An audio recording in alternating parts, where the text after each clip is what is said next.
Get ready for the dictation. Start. It was suggested by the Commission that there should be a separate department for the scheduled tribes. This matter was considered in the conference, but it was generally felt that if the scheduled castes and the scheduled tribes are separated to be dealt with by different departments, there will be a good deal of duplication of work because two sets of officers will have to traverse the same area and more or less consider the same problems. It was therefore the unanimous opinion of the Conference of State Ministers that one department should deal with the problems of the scheduled castes and the scheduled tribes, and it was also agreed that there should be a separate directorate for the same. If there is a separate directorate, then it can concentrate on problems concerning the scheduled tribes. It was also suggested that this directorate, which will have to be set up in all the states and especially in states where the population of the scheduled tribes exceeds 1 million, should also look after the work relating to the denotified and the nomadic tribes, in addition to, as I said, the work relating to the scheduled tribes. The conference was in favor of having tribes advisory councils to advise on the protection and development of the scheduled tribes in all the states and union territories, whether they have scheduled areas or not. The House, I am sure, is aware that there are scheduled areas and non-scheduled areas. Even in non-scheduled areas, a large number of scheduled tribes live, but for the special programs, we have decided to concentrate on the scheduled areas first. I shall come to that point later on, but I am merely mentioning that the scheduled tribes live both in scheduled areas and in non-scheduled areas. It was decided that wherever at present there is a combined reservation in the services for the scheduled castes and the scheduled tribes, separate percentages of reservation should be fixed by the state governments, and it was agreed that the state governments would instruct all local authorities like municipalities, panchayat samitis, jila parishads, etc., to follow the policies laid down by them in regard to the representation of all scheduled tribes in the services. It was decided to have a small committee of officials from the tribal welfare department and the different departments at the state level to ensure coordination.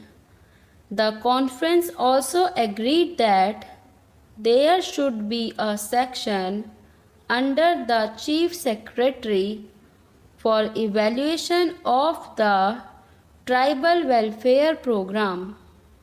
If all these and other decisions taken at the conference are implemented with speed, as it is hoped there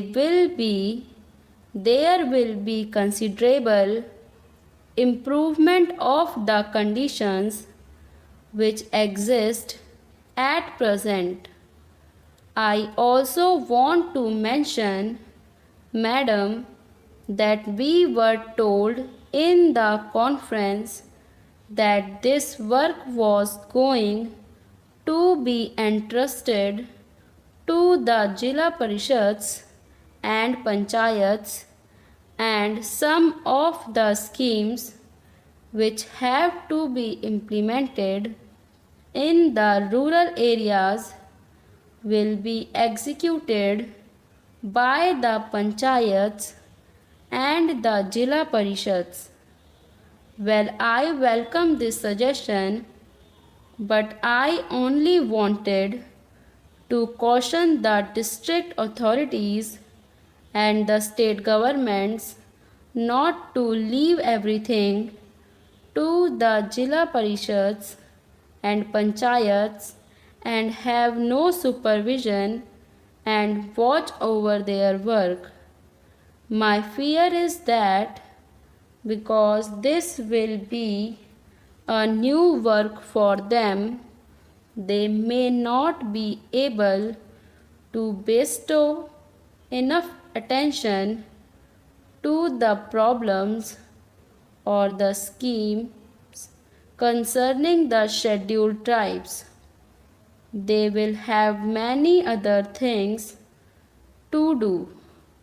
So it would be necessary that the district authorities should keep constant watch, and they should function as the friend and guide of the panchayats and the Jila Parishads.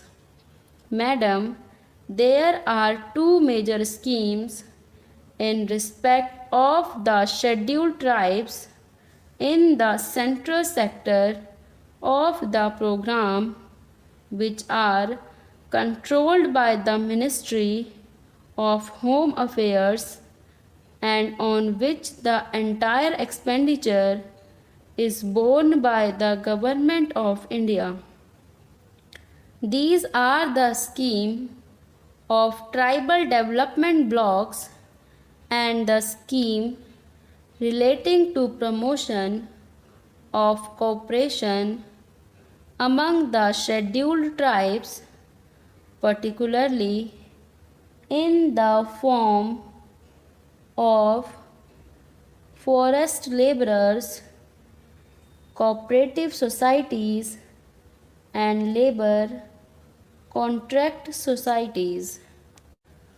The Ministry of Home Affairs appointed a special working group on cooperation about a year ago, and its report is expected shortly. That group will make detailed recommendations regarding the organization and structure of the society and other matters pertaining to the cooperative movement in areas predominantly inhabited by the scheduled tribes. We hope that on the basis of the working group recommendations, it will be possible to energize and expand the cooperative movement in tribal areas, and that the cooperatives will become the effective instruments for promoting the economic development of those areas. The other program, which is the major one and in which a great deal of interest is being evinced by the tribals themselves, is the program of tribal development blocks. The Commission have recommended that all tribal areas, whether they are scheduled areas or not, with a concentration of tribal population exceeding 50%, should be brought under the tribal blocks.